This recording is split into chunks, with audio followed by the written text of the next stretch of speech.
नमस्कार, मैं doctor Krishna, principal और head of the department oral medicine and radiology, Hazaribagh college of dental sciences से आज विश्व कैंसर दिवस के अवसर पर लैरेंजियल कैंसर के बारे में बताने आया हूँ। समांतर रूप में लैरेंजियल कैंसर यानी स्वर्ण पेटिका कैंसर मरीज में ये लक्षण देखे जाते हैं कि काफ़ी समय से खांसी कम नहीं होता है, काफ़ी समय से आवाज़ बदलता है और काफ़ी समय से गले में खराश होने के चांसेस रहते हैं। इसका उपचार सर्जरी द्वारा होता है।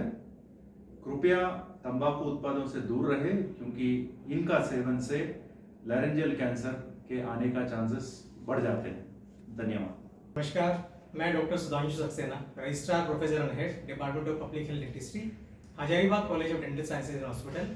आज विश्व कैंसर दिवस के अवसर पर आपको ओरल कैंसर यानी कि मुंह के कैंसर के बारे में कुछ महत्वपूर्ण जानकारी देना चाहता हूँ।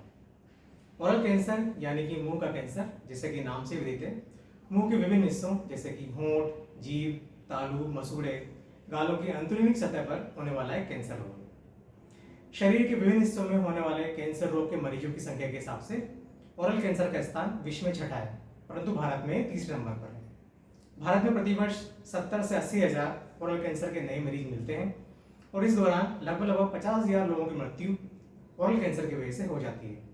इस हिसाब से भारत में ओरल कैंसर एक महत्वपूर्ण स्वास्थ्य संबंधी समस्या है।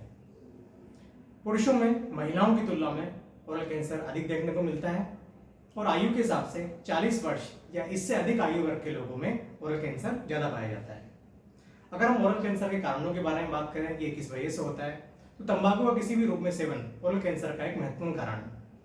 तंबाकू के अलावा शराब का अत्यधिक सेवन, ह्यूमन पेपिलोमा वायरस से संक्रमण, इनकी वजह से भी ओरल कैंसर हो सकता है।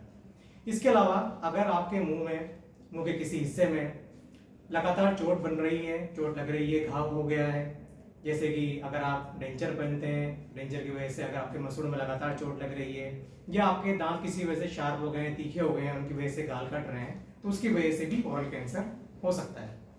ऐसा देखा गया है कि जब कैंसर के मरीज चिकित्सक के पास जाते हैं तो कैंसर काफ़ी एडवांस स्टेज तक पहुंच चुका होता है। इस अवस्था में कैंसर का पूर्णतः इलाज करना और कई बार मरीज की जान बचाना भी असंभव सा हो जाता है। अगर कैंसर की शुरुआती अवस्था में ही जांच कर ली जाए तो इसका पूर्णतः इलाज करना संभव है। इसके लिए जरूरी है कि हम समय समय पर दंत चिकित्सक से अपने मुंह की जाँच करवाएं और उनके द्वारा बताई गई जाँच करवाएं। इसके अतिरिक्त हम स्वयं भी अपने मुंह की जाँच कर सकते हैं। जैसे अगर हमें देखने को मिलता है कि मुंह के अंदर कोई गठान बनी हुई है, मुंह के अंदर कोई छाला हो गया है, कोई घाव बना हुआ है, आवाज़ में कोई परिवर्तन हमें देखने को मिलता है, गले में खराश है, जीभ में या जबड़े के मूवमेंट में कोई समस्या है, मुंह के अंदर कोई लाल सफ़ेद रंग के चकत्ते बन गए हैं और इनमें से कोई भी लक्षण अगर 2 हफ्ते से अधिक समय से अगर बना हुआ है तो हमें डेफिनेटली एक दंत चिकित्सक के पास जाके जाँच करवानी चाहिए, क्योंकि ये कैंसर की शुरुआती अवस्था के लक्षण हो सकते हैं। अगर शुरुआती अवस्था में कैंसर की जांच कर ली जाए तो कैंसर एक असाध्य रोग नहीं है। अन्य सभी बीमारियों की तरह कैंसर के लिए भी बचाव भी उपचार है। तो जरूरी है कि हम तंबाकू, शराब जैसी आदतों से दूर रहें, पौष्टिक आहार का सेवन करें और स्वस्थ जीवन शैली को अपनाएं। धन्यवाद। नमस्ते, मैं doctor Sridevi, professor and head department of oral and maxillofacial surgery. आज विश्व कैंसर दिवस पर मैं आप लोगों को हेड एंड नेक कैंसर के बारे में संक्षिप्त रूप में जानकारी देना चाहूँगी। इंसान के शरीर में सिर और गर्दन में कई पार्ट शामिल हैं, जैसे कि मुंह, नाक, साइनस, मस्तिष्क, लाल ग्रंथि और कंठ। इस सिर और गर्दन का कैंसर का प्रमुख कारण है तंबाकू, गुटखा, पान या खैनी का सेवन करना, बीड़ी या सिगरेट पीना, शराब या अल्कोहल का सेवन करना। इस सिर और गर्दन का प्रमुख लक्षण है गले में सूजन या घाव होना, मुंह में छाले होकर लंबे टाइम तक ठीक ना होना, आवाज़ में बदलाव होना, निगलने में कठिनाई, आवाज़ में बदलाव होना, मुंह खोलने में दिक्कत होना। इस सिर और गर्दन का कैंसर का इलाज बाकी के कैंसर की तरह ही किया जा सकता है, जैसे कि इसमें भी सर्जरी, कीमोथेरेपी और रेडियोथेरेपी का इस्तेमाल करके इस कैंसर का ट्रीटमेंट किया जा सकता है। इस हेड एंड नेक कैंसर से बचने के लिए सबसे खासकर युवा पीढ़ियों से ये निवेदन है, वो शराब, गुटखा, पान या खैनी का इस्तेमाल या सेवन ना करें। धन्यवाद। नमस्कार, मैं डॉक्टर शिल्पी चैटर्जी आज विश्व कैंसर दिवस के अवसर पर आप लोगों को ब्रेन कैंसर के बारे में कुछ जानकारी देना चाहती हूँ। मस्तिष्क में एक कैंसर युक्त या गैर कैंसर युक्त द्रव्यमान या असमन्याय कोशिकाओं की वृद्धि से मस्तिष्क कैंसर होती है। ट्यूमर मस्तिष्क में शुरू हो सकता है या शरीर में कहीं और कैंसर मस्तिष्क में फैल सकता है। लक्षणों में तेजी से दर्द, धुंधली दृष्टि, संतुलन की हानि, भ्रम और दौरे शामिल हो सकता है। कुछ मामलों में कोई लक्षण ना भी हो, ऐसा भी हो सकता है। धन्यवाद। नमस्ते, मैं डॉक्टर दया। आज विश्व कैंसर दिवस पर मैं आपको हड्डी से जुड़े कैंसर के बारे में कुछ विस्तृत जानकारी देना चाहूँगा। हड्डी का कैंसर होने के कई कारण हो सकते हैं। एक तो यह कि आपको कभी चोट लगा है और उस चोट का आपने सही समय पर उपचार ना कराया हो। दूसरा, विरासत में मिली कुछ स्थितियाँ। तीसरा, ये भी हो सकता है कि आपको शरीर के किसी अन्य भाग में कैंसर है और वो आपके हड्डियों में फैल चुका है। शुरुआती लक्षण हड्डी के कैंसर में नहीं दिखते, लेकिन समय के साथ आपको हो सकता है आपकी हड्डियों में कुछ सुस्त सा दर्द महसूस हो या फिर छोटी सी भी चोट लगने पर हड्डियों का टूट जाना बहुत आम सी बात होती है। धन्यवाद। मैं डॉक्टर आद्या सिंगल। आज वर्ल्ड कैंसर डे के दिन मैं आप सबको कुछ स्किन कैंसर के बारे में बताना चाहती हूँ। स्किन कैंसर यानी त्वचा का कैंसर। त्वचा कोशिकाओं के सामान्य वृद्धि है ये, और सूर्य के संपर्क में आने वाले सारे त्वचा में हो सकती है, और सूर्य के संपर्क में जो त्वचा जो क्षेत्रों में नहीं आते हैं उन विभाग में भी हो सकता है। ये अक्सर 15 साल के बच्चों में होता है, और 15 साल के बच्चों तक जो कैंसर होती है उनमें से 1% कैंसर ये स्किन कैंसर हो सकता है। नमस्कार, मैं डॉक्टर रघु आज आपसे विश्व कैंसर दिवस के अवसर पर बच्चों के कैंसर से संबंधित कुछ जानकारी देना चाहता हूँ। बच्चों में कैंसर शरीर के किसी भी हिस्से में हो सकता है, जिनमें हड्डी, रक्त या मांसपेशी या मस्तिष्क के हिस्से शामिल हैं। प्रायः इनसे जुड़े जो भी लक्षण होते हैं वो या तो उनके माता पिता या उनके परिवार वालों से नज़रअंदाज हो जाते हैं या उनके बारे में सही तरह से उनको पता नहीं चलता है।